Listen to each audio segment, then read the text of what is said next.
Hello, everyone. Welcome to another edition of the It Doesn't Matter podcast.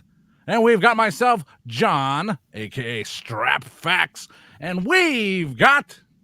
The Dominican Dream, baby. The Steels. Papi Patno. There he is. And we've got... I am the notorious one. I am Dom. Boom. The boys are back in town, and spring is in the air, depending on when you listen or watch this show. It could be cold, it could be nice, but that's the nature of spring, isn't it? And the nature of WCW Spring Stampede 1999 is what a pay-per-view that we're going to be talking about today. So, Dom, let's get on to WCW Spring Stampede. All right, we're going to take it 25 years ago to April 11th, 1999 in the Tacoma Dome in Tacoma, Washington. And on the commentary, we have Tony Schiavone, Mike Tenay, and Bobby the Brain Heenan. So you already know them three on commentary. It should be a stellar show.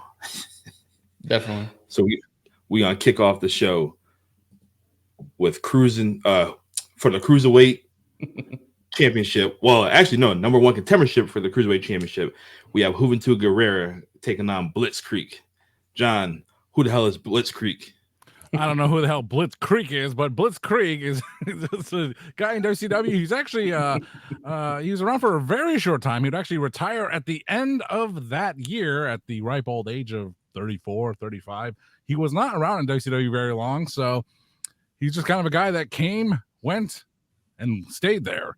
But he did inspire, I think it was Jack Evans. I think he inspired Jack Evans or some other high flyer of note to become a professional wrestler. So again, you know, you might have a small amount of time in the world of professional wrestling, but you might make a huge impact. And this is one of the top cruiserweight matches in WCW history. It will be brought up many times if you talk to WCW loyalists. But this was a tremendous opening bout. And the only thing the Blitzkrieg could not get over is the correct pronunciation of his name, Dom. How you say it? Blitzkrieg? Blitzkrieg. Krieg. Okay. Yeah. It doesn't matter. But it was a good opening match. I enjoyed it. That's how you get the crowd all fired up. And I liked how Blitzkrieg hit that slingshot moonsault to the outside. That shit was pretty dope. That was crazy. And then when Juventud hit the Hoovy driver off the top rope for the win. Woo! Woo! Oh boy. See, that's how you sell, and that's how you protect your finish. Yeah, and guys, if you guys didn't know, Juventud doesn't have no mask at this time either. He's maskless. Yeah, they said he lost his mask about a year ago, so he was already starting to show his ugly face. Oh. No ugly face here. I remember back in the middle school days here, when he first got unmasked on pay-per-view, the very next school day, you're like, yeah, Juventud got unmasked, but he's not ugly. I was like, good to know. I'll wait for the PWI magazine to come out in 3 months to show me what the picture is. Ain't got no pay-per-view back in that day. Jesus. Hell no. I don't even remember this pay-per-view. This is actually the first time I watched this pay-per-view. I told you, ever since Goldberg streak ended, that was it. I stopped watching WCW and I just changed the channel and never really looked back. So this was actually an interesting show. I enjoyed it. Yeah, I don't think I remember this too much, but I definitely remember certain things about this pay-per-view. The Goldberg and Kevin Nash rematch. I do remember that, but we'll talk about that down the road. And obviously the Kidman and Ray too. I love cruiserweights, and this is another reason why I was still watching WCW, even though I was still kind of after this I'm not watching, but these guys kept me intrigued. And obviously when you have cruiserweights like this that are constantly moving, giving you great action, selling, which you don't see too much in a certain company I will not name. GCW. Yes. You definitely get this kind of match, which was very exciting. Great luchador matches, man. It just I couldn't figure out Blitzkrieg, but Blitzkrieg. We need to get on to the next match. Jesus. Yeah. Christ. that guy had a good match with Juventud Guerrera. All right. Yes, that was good. That was All very right. good. So our next match, we have a hardcore match. We have some ECW legends. We have Bam Bam Bigalow taking on Hack. And if you guys don't know who Hack is, that is the Sandman. John, what if you don't know who the Sandman is? He was in WWE as well in 2005. Check him out. Well, John, since you love hardcore matches, what's your thoughts on this match? Don't put this on me, even though I used to be Mankind. Oh my god! But it was good back and forth battle. I mean, just like you said, two ECW legends, and here they are in WCW because Paul Heyman couldn't pay them anymore. That's why all the guys start circulating their way around to other companies. Just kind of like when we watched Barely Legal last week, and I'd love to play my favorite game, flash forward 3 years into the future, and see where Perry Saturn ended up, and we'll see him a little bit later. But where did the Sandman end up? Where did Bam Bam end up? And here they are at Spring Stampede, and they were in this hardcore division, which eventually would get a championship belt. But they would have varying degrees of quality. Eventually, you get away from guys like Sandman and Bam Bam, and you'd end up with Finley, David Finley, Fit Finley, been around a while. He had a later run in the WWE, and but the hardcore division would be filled up with guys like him and Brian Knobs and a bunch of nobodies really. Say it. Jay Browns. There you go. Jobbers, bunch of jobbers. No, but this was a good indicator of what could be to come if they took it seriously. But like the WWF, they kind of had an awesome hardcore division, then they let it flounder and become kind of a joke. That's tends to what happens around pro wrestling. But no, this is a lot of fun, and hardcore Hack. He wouldn't be around for too much longer, but he made a good impression at Spring Stampede here. So I thought this match went too damn long. Yeah, it went too long. It started in the entrance, and Hack set up the table. He jumped off the horse wagon, flipped right out to Bam Bam through the table. He had another table set on the guardrail. Part on the guardrail, part on the ring apron, and he climbed the ladder and he went through that table. Yep. It was a lot of going on. It was a lot of chair shots, a lot of garbage cans, and they had a brand new broom that they wasted. You seen that? It had a tag on there and the plastic and everything. You're not bringing it back to your local Walmart? No, definitely not. Oh, man. But it was okay. It is what it was, and a Hack went through the table, and Bam Bam got the win. That was basically it. Oh yeah, because I forget who he was with at that time. What the hell was his valet? What's her name? Chastity, yeah. Because I guess in a previous match they used the fire extinguisher, and they tried to use it one more time, and it failed because he didn't have the blue chew to let it go.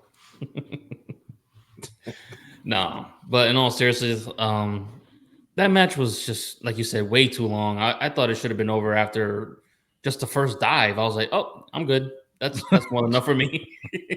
Jeez. So does this match matter to you, or it doesn't matter? It really doesn't matter to me. And it's sad because I was a Bam Bam Bigalow fan when I was a kid, and then this match I was like, uy, ¿por qué? Spanish for why. A lot of things to learn here on the It Doesn't Matter podcast. Before we get to the next match, Strap, I have a question for you. When did Hack and Bam Bam join WCW? Bam Bam started making his way around late '98. He was part of that Goldberg and Kevin Nash main event. He was a part of that. A lot of people were part of that match, but he didn't run interference a little bit, and he was attacking Goldberg randomly on Nitros at that time, and they would wrestle later on, but that's about when Bam Bam showed up. As for Hardcore Hack the Sandman, he started showing up in these vignettes with Raven, because toward maybe the fall season of 98. Raven was on a losing streak, so they filmed him at home, kind of sulking. But they found out that Raven, he was rich. Was a rich kid, and one of his friends was the Sandman in the background. But they kind of went away from that. They kind of just said, "All right, that's enough of whatever his real name was." That's who he was portraying, like one of Raven's best friends, and they just brought him back a few months later as Hardcore Hack. So around Bam Bam late 98 and Sandman about the same, but he started making more of a wrestling in-ring appearance around this time, spring of 99. Interesting. All right, good to know. All right, well, our next match, we have our guy, Scotty Riggs, taking on ECW legend Mikey Whipwreck. Oh my goodness. And guys, this is not the Scotty Riggs that we remember. Well, I know I don't remember this Scotty Riggs right here. No. Because I remember the Flock, and I don't know what happened after that. I don't know when the Flock broke up, but Scotty has a complete character change. He's no longer with the Flock. He's arrogant, and he's like a young Rick Rude, just worrying about his looks and whatnot. So, question, Strap. When did the Flock break up, and how did they break up? That I'm not entirely sure of. I just know that part of that, Raven going on that losing streak, and he's probably losing members of his flock at that time as well. So probably just dissipated. And Scotty Riggs, as you can see, our friend Scotty Riggs, made himself a new gimmick, but it's one of those jabroni gimmicks that they say, here, try something new, and it's so forced and phony. It's like reading from a textbook. Like, here's how to start a new heel character 101. You've seen this many times with people like Naomi's old tag team partner friend Cameron. She had this gimmick coming out with a mirror and just looking at herself. Like, she's walking down the ramp looking in the mirror the whole time. Like, you're gonna trip and hurt yourself. Plus she doesn't like sex.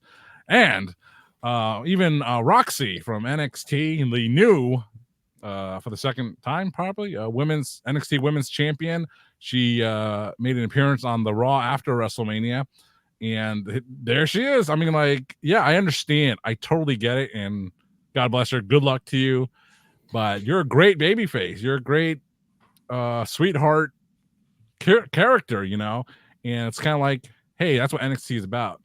Let's train you to be all the characters, not just one thing. Be multi-dimensional, be a heel, and just doing the typical heel female mannerisms, like snatching the belt away from the referee. Oh, great. Yeah, you're bad. You're bad. Walking down the ring, like, oh, this guy, I think he's looking at me. It's like chapter 2 of how to be a heel. Like, what else can you do? And you grow from that. You have to start somewhere. But this Scotty Riggs gimmick of him, all narcissistic, look, a really cheap 99-cent store version of the narcissist Lex Luger. But hey, you do whatever you can to get noticed, and that's what our buddy Scotty Riggs had to do, and he did it. It led nowhere, unfortunately. And as for Mr. Mikey Whipwreck, a fun story with Mr. Mikey Whipwreck is allegedly Kevin Nash was the booker, still booking around that time, and Mikey Whipwreck just shows up backstage, and he almost gets kicked out because someone's like, who are you? He's like, I'm one of the wrestlers. They look at him like, you're not a wrestler, So he had to prove his credentials. I'm Mikey Whipwreck from ECW, and then they let him in. He had a couple of matches. But yeah. How long did he last in WCW? For a cup of 2 coffees. Yeah, very long. I don't remember him there that too long. Well, we're not going to get into detail of this match because this was just a throwaway match, and this match shouldn't even been on the card. But John summed it up. He said Scotty was the 99-cent version, the great value version of Lex Luger, and Scott won this match with a flying forearm. The flying burrito, gorilla. Oh, just like Luger. Okay, well, or that. There you go. Wow. Yeah. Another match. It doesn't matter. It doesn't matter. For our next match, it did matter. We have Conan taking on the Disco Inferno. Oh man, if they could predict the future. This was a good match. So, like John said, if they can predict the future, you got two guys right now who are podcast hosts. Conan's keeping it 100. You know, they work together. But it was a good match. Disco brought it this whole match. Yeah, he did. That surprised the hell out of me because I couldn't stand Disco. He's like your version of Jeff Jarrett. As a kid, I was like, who the fuck is this arrogant prick? I can't stand this son of a bitch. But man, I hated it. But man, when he got into the ring and he really wanted to bring it, he gave you good matches, man. That freaking Disco, I got to give it to you, man. You had me sitting on my seat like, okay, like you giving Conan a run for his money. Normally, I would have think Conan would have just dominated at least 80% of this match, but 50-50 for the most part, or 60-40. It was good back and forth. Conan had a little struggle here and there, but he pulled it off. But man, there was times I was like, "Uh-oh, Disco's about to pull it off. He's about to win." Yeah, it's pretty crazy. Like Disco could have had the match, but the man just want to keep on showboating, doing all these dance moves and strutting and whatnot. But the finish of the match, we see Conan hit Disco with his own move, the last dance, which is basically the Stone Cold Stunner. Basically. And you never see somebody get put in their own finisher and lose. You never see that. Nah, not that. That was like a rarity in that time. There was guys using each other's finishers, but not finishing those guys off. Besides that bullshit with Vince in '97. Well, yeah, we won't consider that, but yeah, I know that's a whole other story. Yeah, that's a whole different finisher. John, what you think about this match? Yeah, he's thinking. He's like, he's pondering, thinking. You know, I always liked Disco Inferno. He was just one of those characters. When I first got into it, he was just like he's just this guy on WCW Saturday Night in the white John Travolta outfit, and you talked about his move being the what's his finisher name? The Last Dance. The Last Dance. We're not talking about Michael Jordan either. Oh man, I knew that move as the Chart Buster. Yes, I remember that. Same move. It's like, why did you change the name? The Chart Buster. It's the Last Dance. It's the Funky Monkey. But yeah, usually, I was never a big Conan fan, but like I said, watching these with modern eyes, and you think about their legacy in the industry, and yeah, it was a good time. Disco, like I said, as always being a Disco fan, and Conan, being out of Wolfpack mode, being out of the Dungeon of Doom Cholo mode, he's still finding himself again. So these guys were going at it, and yeah, it's a well done match. At this time, was he part of the Filthy Animal? Because he had the same outfit as Ray and all them back in the day, like I remember. Or was he still kind of NWO? It might just be a regular street gear. Yeah. I was just trying to remember. Like, there was so many factions in all these companies. I'm just like, when did this start and when did this end? Those fucking jeans. Those jeans with the big, not bell bottoms, but for dudes. Were you talking about the hook on the side of pants? Oh, that's just like functional. No, I was talking about like I don't know how to describe it. It was just like the Carpenter jeans, right? Worse than the Carpenter jeans. That's I know what all the new wave guys all wore. But anyway. You know who would know? You know who would know? One of the artists for the It Doesn't Matter podcast, Mason Giordani, tattoo artist. He knows because he's the one that wore them. Really? Him and Theo and Eddie Knowles, if that's his name. Yeah, all the guys I went to high school with. I know. Mason, if you're listening, you're the guy that taught me it's okay to put lotion in my hair. I just watched you do it one day. You're in class and just got the body lotion. You're just like, it's like, what are you doing? It's like I ran out of hair gel once. I'm like, well, I got lotion. Now let me try that. Hey, it works. There's something about Mary. There's something about Mary. Let me be serious for a minute. This really happened? Yeah. I'm not fucking around here. It's regular lotion. It's not jerking off, you fuck. I know that. I'm just saying. Like literal body lotion just. Yeah. This was in class. So no, he's not jerking off in class. It's obviously, in class. I'm just like, I've never heard of putting lotion in your hair. It's the same basic ingredients. I'm like, I think I Googled it once. Does that hurt your hair? And they're like, well, no, but it's like, if you have body lotion or you have like, facial lotion, it's different. The it would make thickness sense. might clog your pores. I don't understand any of that. I'm not a dermatologist. If you have dry scalp, there you go.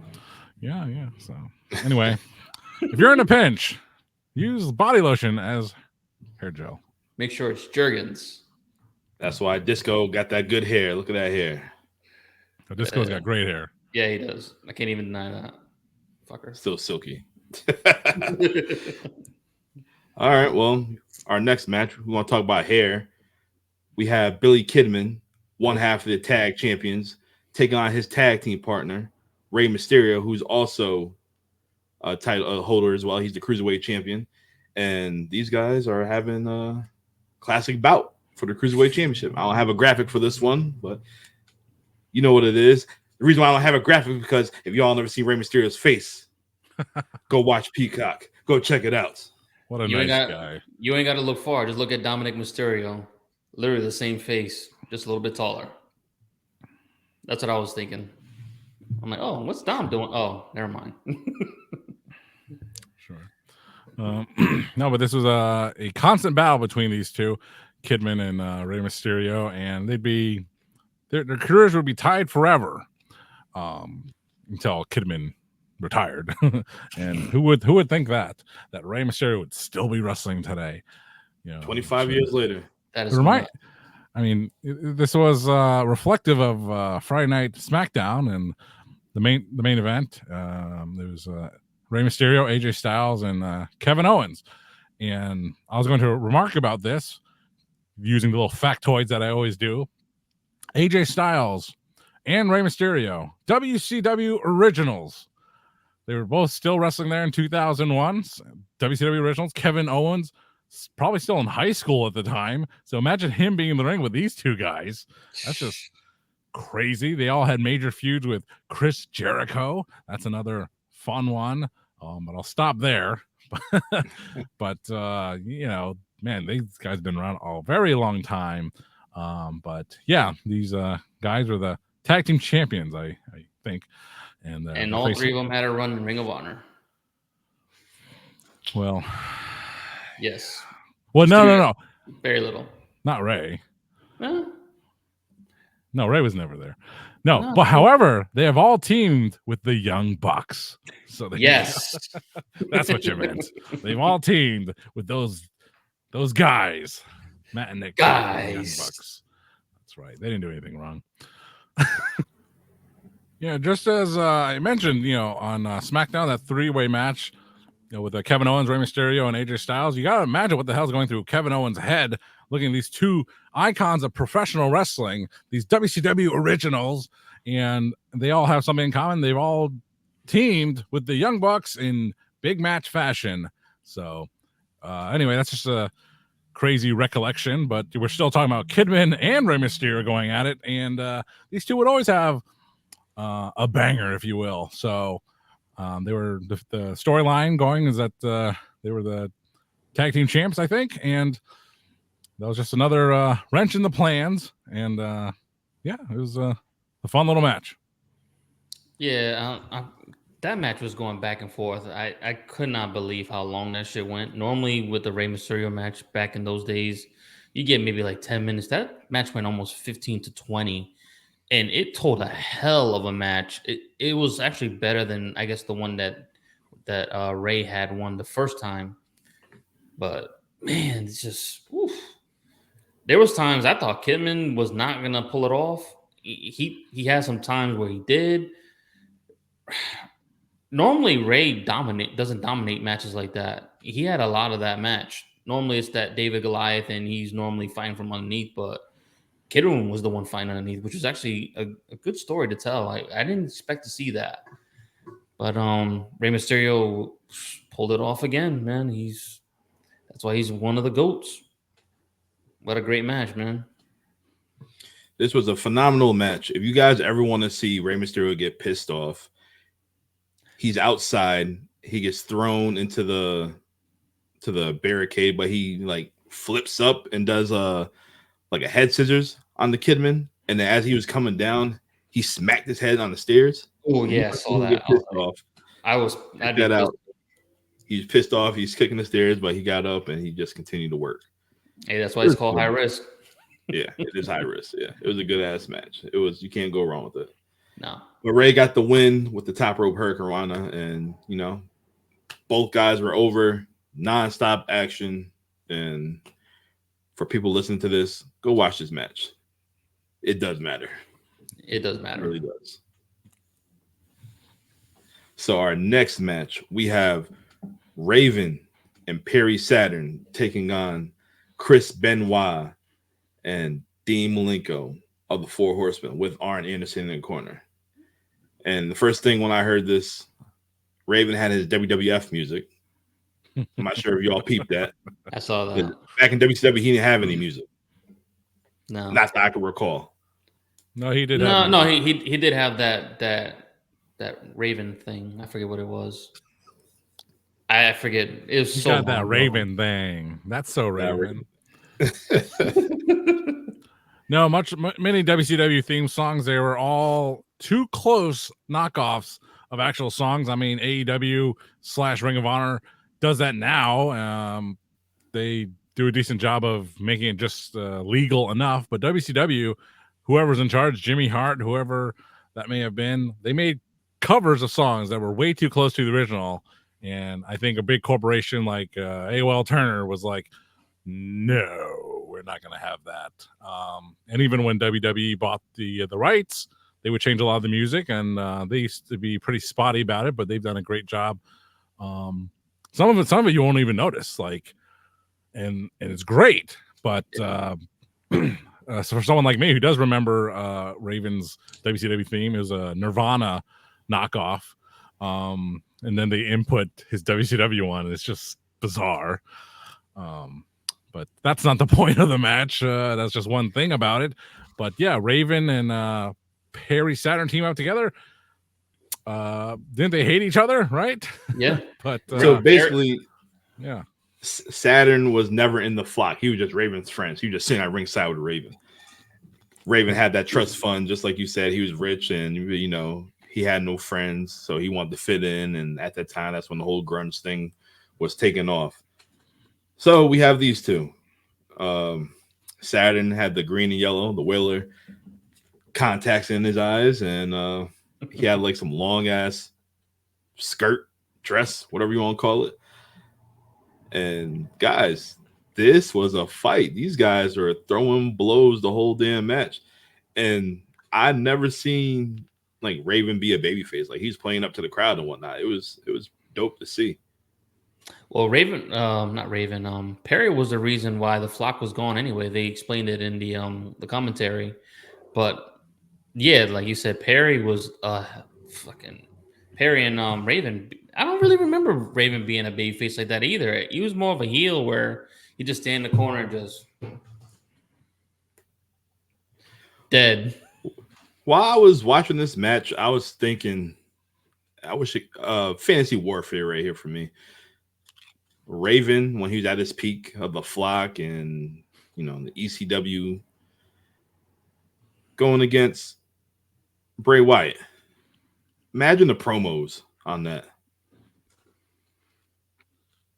Imagine that could be something special right there. Well, it could have been something special. Like all the mind games being played, all the vignettes, and you know, like how you got the Firefly Funhouse now and whatnot. That'd have been dope to see. Now you got me thinking. You can play it in 2K24. Is Raven in there? Raven. Download Raven from a call. Yeah, just like his theme song. Call. Greater wrestler. So back to this match. Bobby Heenan, he was on fire. Oh man. What is Perry Saturn wearing? Mud flaps? Yeah, I was cracking up. When Saturn had Chris Benoit in the corner and he put the damn kilt over Benoit's face, and he just punched him 10 times. It wouldn't be the first time Benoit blacked out. Oh man. Hooray. Yeah, let's just But yeah, it was good. Raven and Saturn with the great double team maneuvers. It was like they was tagging for years. The chemistry was just clicking in this match. But at this time, Charles Robinson, Little Nate, was a diehard Ric Flair fan, so he was favoring the Horsemen more than Dean Malenko, or excuse me, again, Raven and Perry Saturn. So the finish of this match, we see Raven hit the DDT on Perry Saturn. Arn Anderson comes in the ring. Little Nate's just trying to get Arn Anderson out the ring. So Arn Anderson just puts the chair on the back of Raven's neck. And Benoit just goes up. Headbutt. 1, 2, 3. And they got the win. How come if he was going to be like one of them tough referees and Arn Anderson got to get out, you would see this man just put the chair down on the back of his guy's neck? You seen him with the chair. You can't see what's behind you. It was right in front of him. Well, you already have a biased referee. What's one more thing to throw on top of it? I'm just saying. No, but you was right though. Seeing Perry and Raven, especially, I don't remember Raven doing too many tag teams, but Perry being a part of the Eliminators back in ECW, you already knew he was ready to go, and he knew how to like do the hot tags and cutting the ring off in half and getting your partner in when he needed to. So you knew he had that. But Raven's chemistry with him, it was a little different. It wasn't like Cronus, where you knew Cronus had that athleticism. Raven was more methodical, and you kind of seen him selling more, which was, like you said, another babyface move you don't see Raven do too often. He's normally no selling, or it's Raven's role, so he's taking over the matches. But I really don't know where I could have where this was gonna go. I mean, like they said, the biased referee. You're like, really? I didn't think that was gonna be a factor in it, but it was. But the Horseman with the win, man. Yes, Benoit sacrificing himself. Won't be the first time. He did it later on in his run. But yeah. Horseman with the win. Yeah. John, what do you think about this match? You have 4 guys of this caliber. You know, you want to go. You know, we're already talking about ECW. These guys are from. You know, they had a spell in ECW, so they knew each other from their travels all over the world. And you know, speaking of Perry Saturn, just having watched the Barely Legal show once again, he looks a little gassed up, if you ask me. But everyone in that era probably was. No, it was a hard hitting affair, and maybe the finish was a little clunky, but sometimes that doesn't take away from the match. And what you remember is the in-ring action for when it happened, and the finish, an overbooked finish, classic WCW. But he'll be remembered for being one of the more intense matches on this pay-per-view. Totally This agree. match matters. A lot of matches matter tonight, yeah. Yes. So our next match definitely matters. We have a vacated United States Championship. Oh no. Strap, where's Scott Hall? Hey yo, and he got injured. A legit injury, maybe. But he was the U.S. champion. He had to vacate it, and they had a couple of tournament matches including Chris Jericho. But it ended up here with 2 guys that would be headliners in WCW in the year 2000. With and so this is Booker T at his apex, man, and Scott Steiner when he was still relatively mobile. And look at those Hanes socks of his. But it was a good peek into the future of WCW, and it was a good time. That's what I liked about it. Seeing so we have our friends, the future of WCW right here, which WCW only had 2 years left. Hey. We have Booker T, who's your TV championship at the time, taking on Big Power Pump Scott Steiner. And Scott Steiner is fucking jacked. Jacked. Yeesh. Scotty yelled at somebody in the front row. Your girlfriend's touching me, not you. I started laughing. I heard him say that shit. Yeah, if I was that guy, I'm like, you know what? I'm good. I'm going home. You can stay with him. The fans are out there. They're chanting steroids. I wonder why. Yeah, Book. Now for Book, they should have chanted baby oil. That man was glistening. Ernie Hudson. But yo, Steiner, he was a genetic freak. He didn't care about anything. He hit Booker with the chair. He kicked this dude right in the nuts, right in front of the ref. He got pissed off at the ref, pressing the ref right all up in his face. Man, Road Rage is a mother. Yeah. All right. Remember how I just said about Raven and Bray? Yeah. Hear me out. Let me talk to you. Let me talk to you. Do you Yeah. guys think Booker T and Scott Steiner was the WCW version of Brett and Shawn? They both started in highly decorated tag teams.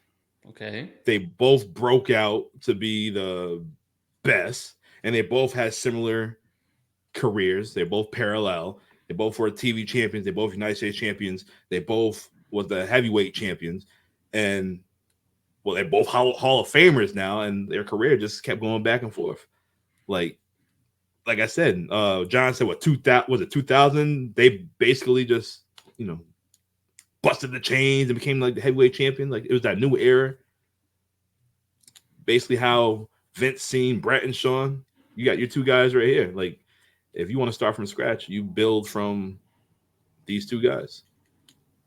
Like, do you see them two being that Brett and Shawn of WCW at this time? I can see the similarities where you're going with that. I mean, I would consider Booker T that Brett at that time because he could put on a match with just about anybody.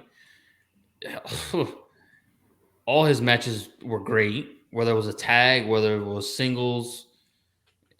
Chris Benoit, just now Scotty, Dally. Well, Dally was doing his thing too.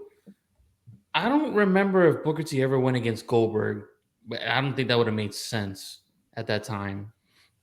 But I will give you that. Yes, Scotty had that Shawn Michaels-esque, where he's just acting a fool, not giving a shit, doing what he wants. Genetic freak. The ladies love him. That was a really great comparison. You got me there. I gotta agree with you on that. It wasn't to that level because I guess we never heard if they ever had any backstage issues. Thank God. Yeah, we don't know the backstage stuff, but I'm just talking about like the in-ring work, and which should never be leaked on national TV. Yeah, my personal opinion. But yeah, I mean, two great wrestlers, man. Two athletes that can do just about everything and anything in the ring and make anybody look good. I got to give you that. Yeah, they both blew up. Yeah, they both blew up. John, what do you think? You think they could be compared to Brett and Shawn? Yes, very good thought there, Dom. As since you mentioned it, and me and trying to come up with an alternative point of view, can't really come up with anyone. So there you have it. Hey, there you have it. Yeah, you got it. You got us. Just like everything you said. I forget the word. I was going to use the word luminaries. Word of the week, luminaries. Contemporaries is the word, I think. So Scott Steiner and Booker T are the contemporary version of Brett and Shawn. Although if you discount their backstage shenanigans, which I don't think you did. You did, but maybe not to the extent that Brett and Shawn hated each other. I think if anyone had a backstage feud as heated as that, it would be DDP and Scott Steiner the next year or so, 2 years maybe. But yeah, I can totally see the similarities there. Like just like you said, classic tag teams into singles competitors, and those singles competitors being main eventers. So on the money for Dom Williams. So how many? Well, since you brought that up, how often has that happened? Like where two guys from separate tag teams become champions of a certain company, especially one company, and have that rivalry where you just like see them growing up forever.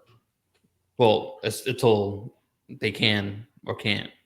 You mean a tag team that broke up and each guy goes to success? No, we're two separate tag teams, like you said, Brett and Sean, where they're just parallel to each other. Not how often has that really happened in these years? It's hard because the tag teams aren't always a push thing. No.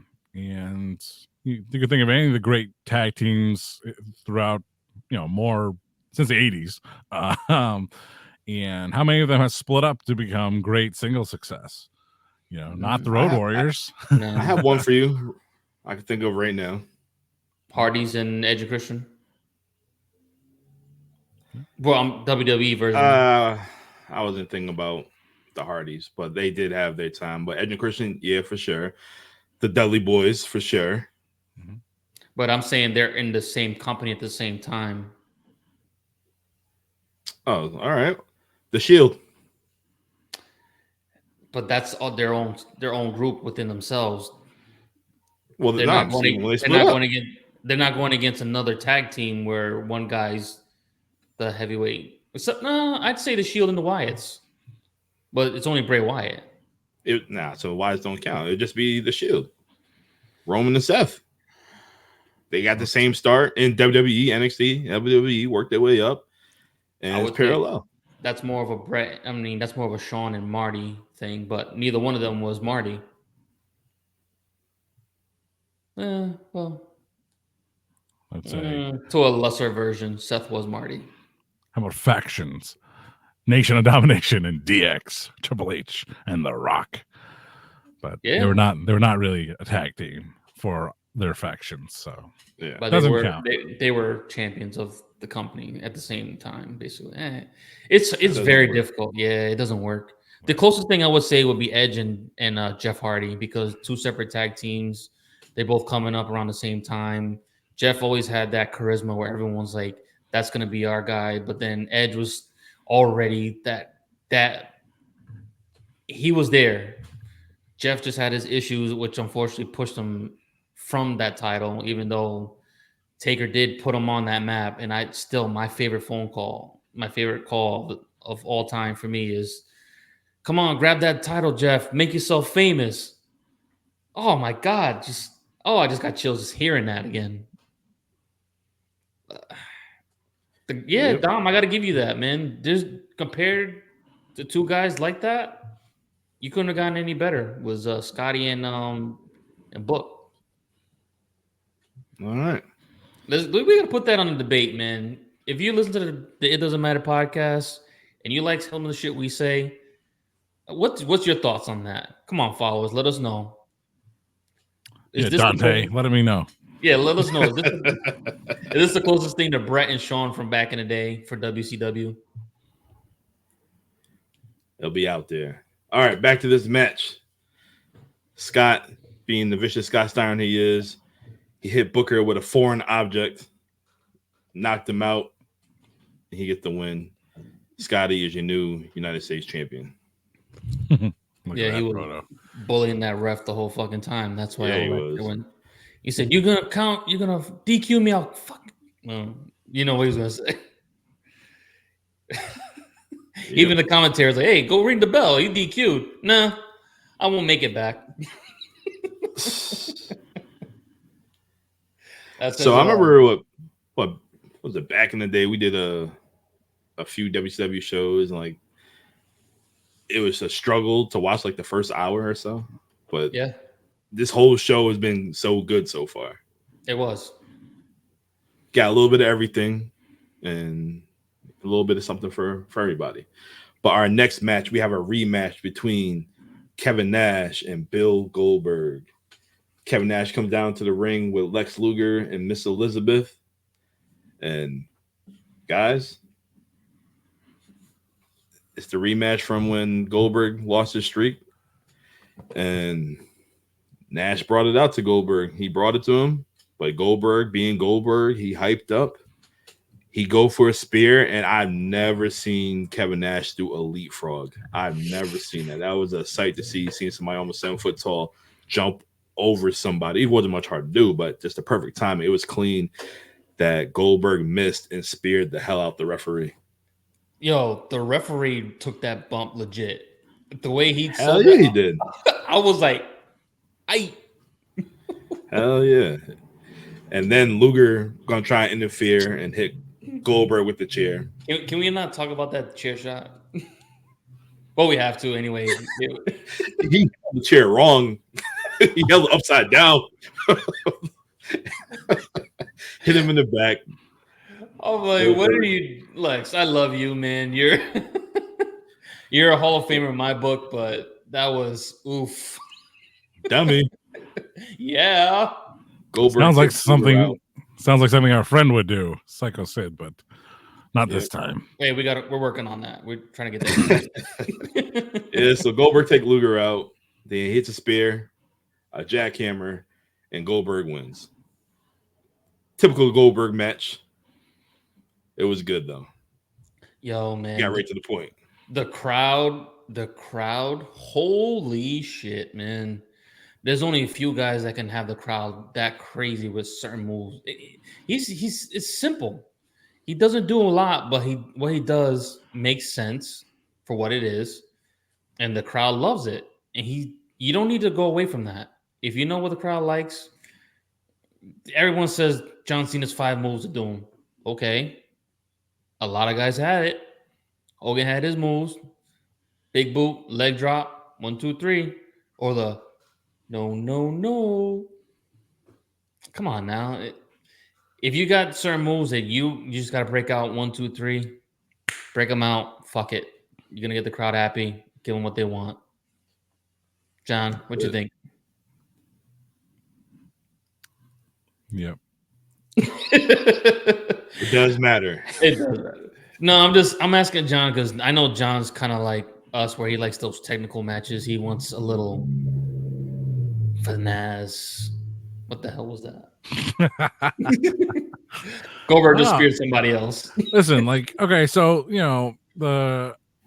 if you just stopped WCW at Starrcade 98 and you ignore everything that happened between that point, the end of that show, and Spring Stampede, you'd be like, WCW is hot, man. But they had don't watch those 3 months from January 99 to this pay-per-view of April 1999, because all that was garbage. It was so bad, and now they're kind of at a rebuilding point. It seems almost they've gotten to this point this far for this pay-per-view. But yeah, the next thing that should have happened after the Nash Goldberg match at Starrcade was this rematch. And where's the world title? Somehow it's on Ric Flair. And they're gonna, that main event is to come. But as we've reviewed the show this thus far, it's been great, more or less. It's been a great show for WCW at the time. Yeah. And it's I hate to get so morose so early, but knowing where WCW's future is going to go, but this show's awesome. Yeah. And I guess you just take the wins when you can get them. So this show is really cool so far, and yeah, that's all I got for right now. It matters. Yeah. Who was booking at the time? Was Kevin Nash booking at the time? I imagine he still was. Him and Bischoff were still around, so they're kind of working together still. Bischoff will get kicked out later in the year. Right around when Russo came in, right? Oh yeah. Around after Road Wild of this year. So featuring the legendary matchup everyone's been waiting 2 years for, but the way they got it delivered, and we reviewed that show already. Road Wild 99. Sting and Sid. Sting and Sid, Hogan and Nash in the main event, and of course Dennis Rodman and the Macho Man. Oh yeah. Ooh, yeah. Anyway. Yeah. But no, yeah, this was a quick match. Yeah, Goldberg doesn't need to do much. He can do the little things he does well, and he did it here. And it was an exciting match. Fans going crazy. No, I dug it. I dug it for real. So you don't need a technical masterpiece with Mr. Bill Goldberg. I don't want a technical masterpiece with that guy. He might hurt somebody. He'll fuck it up. All right, main event time. We It's have Macho Man. time. Yes, Hold on, Macho Man Randy event. Savage as your special referee, and we have the champion, the Nature Boy Ric Flair, taking on Hollywood Hulk Hogan, going against Diamond Dallas Page, going against the Icon Sting. It's Sting.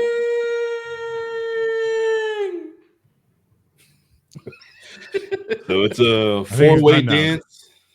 What? Four-way dance, four-way fight, whatever you want to call it. And they was laid in, and everybody went after one another. Hogan got the belt. He was whipping Flair.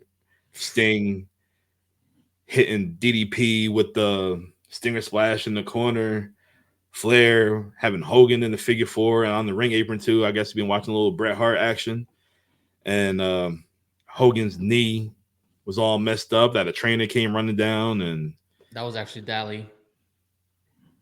what? Dallas was the one that messed up his knee. Oh, excuse me. Yeah, messed up his knee. Yeah, then Hogan went limping in the back.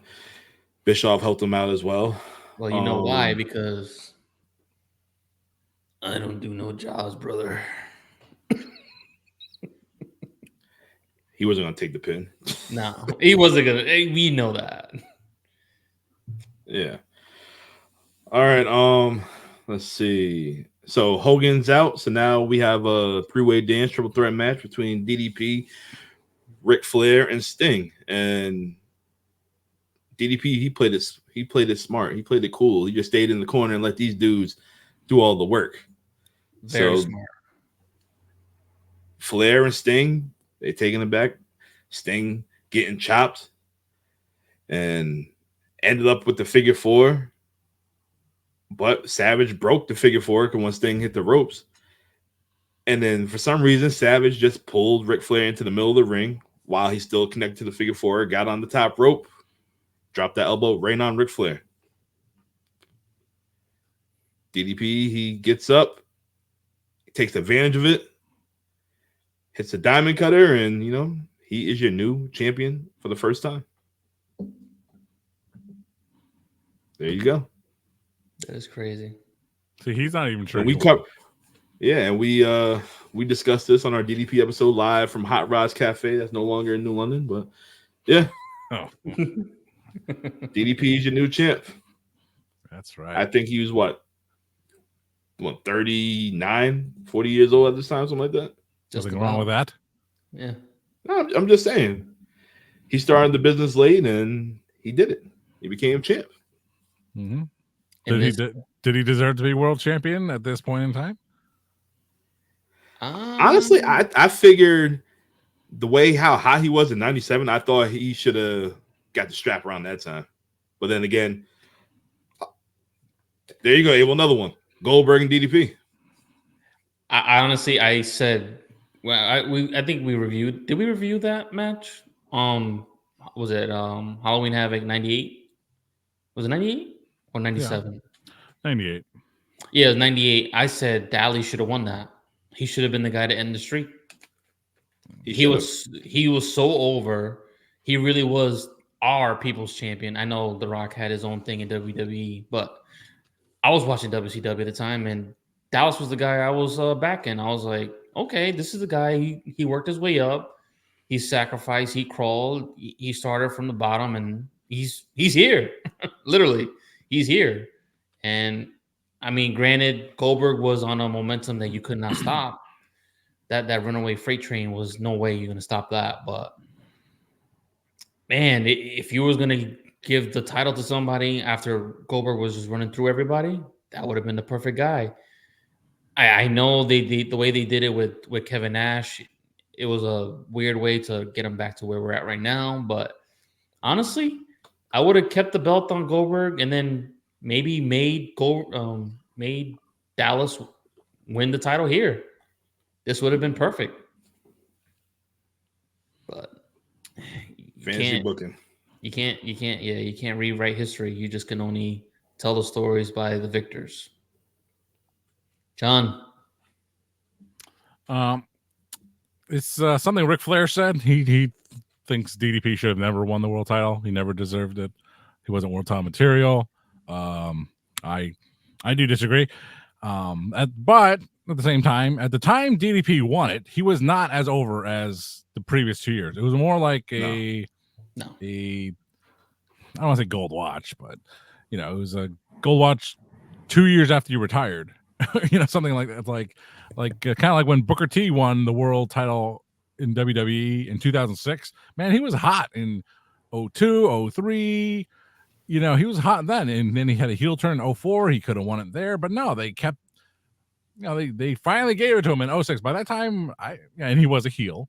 It's like I don't want him. I don't care that he's a champion anymore. I cared 2 years ago. I don't care now. So DDP at this time, he got away from that People's Champion character, and he was just transitioning to something else. And so he was not as over. He deserved the title when he was super over. He was not super over here. He shouldn't have gotten the title here, but he did get it. And as a fan, was happy that he finally got it. Got his flowers. It's different, Cody Rhodes' storyline, the 2 year plus 2-3 year storyline that culminated in WrestleMania recently. That's quite an exception. Yes. DDP wasn't able to finish his story at the appropriate time. Cody Rhodes did, so it can be done. But at that time in WCW, hey, you know what? All bets are off. Goldberg lost the title in a funky way to Kevin Nash. Then it got funky all the way to Ric Flair dropping it to DDP, and then they would get funkier, and DDP would lose it to Kevin Nash the next month. Oh my God! So, hey, you want to play? You want to play the game?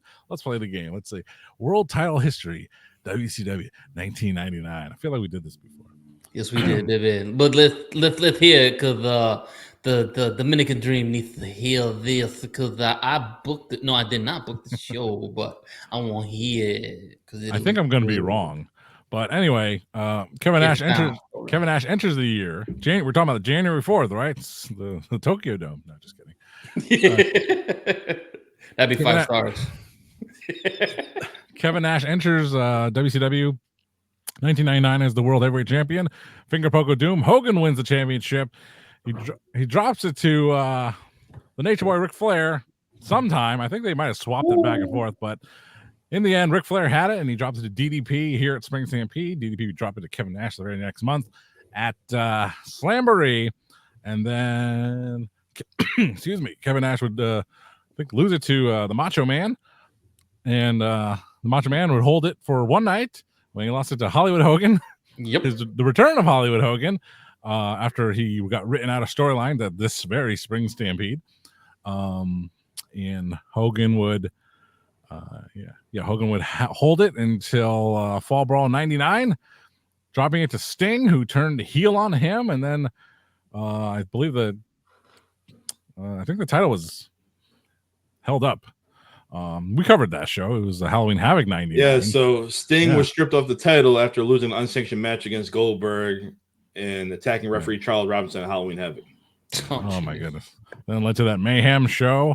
And then Bret Hart won it. Lady smokes. Yep, Bret beat Benoit. And then Bret would hold it into the year 2000, where he had to forfeit it due to. Yep, Bret vacated the title due to controversy to the end of the match with Goldberg at Starrcade. He'd rather read a Wikipedia page than look at me. No, hold on. Yeah, go ahead, John. Wait. No, you're right. Yep, you're right. Got it. Yep. Okay. Yep. He's just fact checking me. So yes, it's all right. No, it's not all right. But you're right. It got vacated again in January 16th. January. Yeah, he still had a couple matches with Terry Funk. Later. Terrible. Terry Funk, baby. Terrible Funk. But anyway, there you go. Anyway, Spring Stampede, Amazing show. 1999. Great show, great WCW show. Ooh, you know, like I mentioned it before, this is one of the few VHS rentals at Blockbuster of New London on Bank Street that I could rent, and didn't rent it too often because I wasn't within walking distance of that rental store. But I did rent it a time or two. It was fun. And just like this whole show, lots of fun. As a whole, it definitely does matter. And I second that. It does matter. Yeah, fingers disappearing. Everybody watch this show. Check it out on Peacock. It was a fun show for WCW. But next week, we're going to talk about total nonstop action. We're going to TNA. We're going to Lockdown 2008. This is our first TNA show together. Yes, we were. Guys, get your TNA Plus. Watch Lockdown 2008. I got it on DVD. One of the Don West grab bags back in the day. Yes.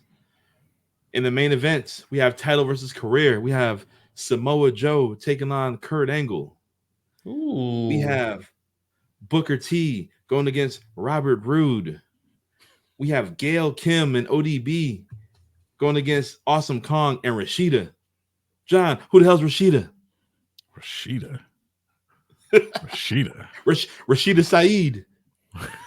Oh, now I remember who she was also known as cheerleader Melissa on the indie scene, and she's a pretty girl, and they brought her to TNA and put her under a Habib. And why? Yeah, but, she was. I remember her. I was like, ooh, me likey. They should have paired her with Sheikh Abdul Bashir, but that was not the case. Yes. We also have the Road Dogg BG James. BG James. That's right. Taking on by God James. We have the James Gaines going against each other. You guys don't know who that is. You got the Road Dogg Jesse James, and you got the badass Billy Gunn going against each other. And all these matches I just announced and plenty more, they're all inside the 6 sides of steel. It's That's our first TNA show. Wow. All 3 of us were there in attendance. We didn't know John back then, but we're going to relive it. And the Songus Arena. Songus. Only been there one time. The Songus Arena, one time. I think I've been there a couple times. Yeah, I think we've been there a few times. So, yeah. So, guys, TNA next week. Looking forward to it. Definitely good pay-per-view that I can remember from last time I watched it. You will see this show 7 days from the airing of this show. It's the countdown to Lockdown. Ooh, that was a good plug, buddy. That was a good plug. Yeah, it was. Get your TNA Plus, baby, because this is going to be a good show. A real good show. Yes. But until then, I'm the Notorious One. I am Dom. I am here at Poppy Platino. I'm here with Strap Facts, and we will see you next week. Boom.